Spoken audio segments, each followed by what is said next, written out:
अस्सलाम वालेकुम जी, मेरा नाम है शाहिद और आज मैं हाज़िर हूँ एक नई वीडियो और नए टॉपिक के साथ। तो आज की हमारी वीडियो का टॉपिक है जी कि एनटीएन और फाइलर में क्या डिफरेंस है।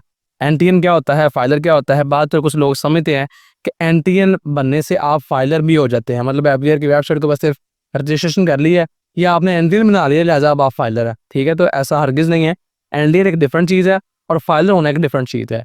अभी क्या होता है, पहले हम बात शुरू करते हैं एनटीएन से। एनटीएन क्या होता है जी, एक नेशनल टैक्स नंबर, और ये एक यूनिक आईडी होती है, हर रजिस्टर्ड पर्सन को जारी किया जाता है और फेडरल बोर्ड यानी कि एफबीआई की तरफ से जारी होता है और नॉर्मली ये 8 हिस्सों का होता है। ठीक है जी। और जब आप एफबीआई की वेबसाइट के ऊपर रजिस्टर्ड होते हैं, ये आपको तब मिलता है। ठीक हो गया।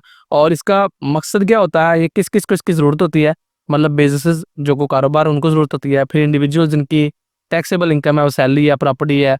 अच्छा, उसके बाद फिर इसका पर्पस क्या है, ये बेसिकली आपके टैक्स के रिकॉर्ड को ट्रेस करने के लिए, ट्रैक करने के लिए आपका एनटीएन नंबर, एक यूनिक आईडी आपको जारी की जाती है। तो जब आपको एनटीएन कैसे मिलता है, आपको एफबीआर की वेबसाइट के ऊपर आपने अपने को रजिस्टर करना है और रजिस्टर करने के बाद वहाँ नीचे एक ऑप्शन होती है टैक्स पेयर प्रोफाइल इंक्वायरी।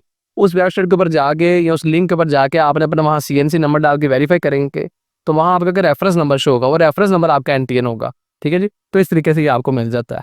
अब एनटीएन बनने से या एनटीएन मिलने से आप फाइलर नहीं होते। फाइलर आप कैसे होते हैं, ये मैं आपको अभी एक्सप्लेन करता हूँ। फाइलर बेसिकली होता क्या है, पहले वो ये देख लेते हैं। फाइलर एक ऐसा बंदा जो एफबीआर को अपनी टैक्स रिटर्न फाइल करता है और एटीएल यानी कि एक्टिव टैक्स पेयर की लिस्ट के अंदर अपीयर हो रहा है, ऐसे बंदे को फाइलर कहा जाता है। फाइलर के बेनिफिट्स क्या है, बेसिकली फाइलर को नॉन फाइलर के निस्बतन कम टैक्स रेट का सामना करना पड़ता है। इसको लोन्स और टेंडर्स और डिफरेंट टैक्स रिफंड्स ईजिली मिल जाते हैं। उसके बाद जी non filer faces higher withholding taxes, तो मतलब टैक्स के बेनिफिट्स हैं फाइलर को कंपैरेटिवली नॉन फाइलर के। तो मतलब फाइलर आप तब बनते हैं जब आप एफबीआर की वेबसाइट के ऊपर रजिस्टर होने के बाद, यानी कि एनटीएन लेने के बाद आप एफबीआर को अपनी एनुअल टैक्स रिटर्न भी फाइल करते हैं। और अगर आपका स्टेटस इनएक्टिव है और annual tax return late file कर रहे हैं, तो फिर आपको 1000 रुपये की पेनल्टी भी जमा करवानी पड़ती है। ये जब सारा सर्कल आप कंप्लीट करते हैं और एफबीआर की जो एटीएल की लिस्ट है वहाँ स्टेटस आपका एक्टिव या एक्टिव लेट फाइलर लिखा है, तो उसके बाद आप फाइलर बनते हैं। सिर्फ एनटीएन इशू होने से या एफबीआर की वेबसाइट के ऊपर रजिस्टर्ड होने से आप फाइलर नहीं बनते। तो कुछ की डिफरेंसेस यहाँ लिखे हुए हैं, जैसे कि एनटीएन जस्ट एक आईडी है और फाइलर जब आप एफबीआर की वेबसाइट पर आपका स्टेटस एटीएल में अपीयर होता है, फिर आप फाइलर होते हैं। रिक्वायरमेंट क्या है कि मतलब अगर आपने एनटीएन है तो नीडेड टू बिकम फाइलर। उसके बाद जी फाइलर के लिए कौन सी रिक्वायरमेंट है, पहले आपका एनटीएन बनाओ, उसके बाद आपका सारा डाटा हो, आपकी इनकम का, सासों का, तमाम डिटेल्स आपके पास, टैक्स की डिटेल्स होनी चाहिए। और उसके बाद कॉन्सिक्वेंसेस, मतलब ये जैसे एक आईडी है और नॉन फाइलर फाइलर के निस्बतन जो है ना वो ज़्यादा टैक्स पे करते हैं।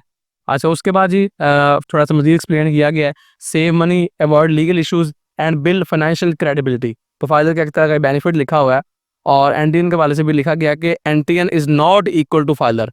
एनटीएन का मतलब फाइलर होना नहीं है। ठीक है जी। इस वाले से किसी को फिर भी किसी किस्म का कोई सवाल हो या टैक्स और दीगर कंपनी ट्रेडमार्क के वाले से किसी को सर्विसेज भी रिक्वायर्ड हो, तो भी वो दिए गए व्हाट्सएप नंबर के ऊपर राब्ता कर सकता है। मिलते हैं इस तरह के किसी और वीडियो में किसी और टॉपिक के साथ। तब तक के लिए अपना बहुत सारा ख्याल रखिए। अल्लाह हाफिज़।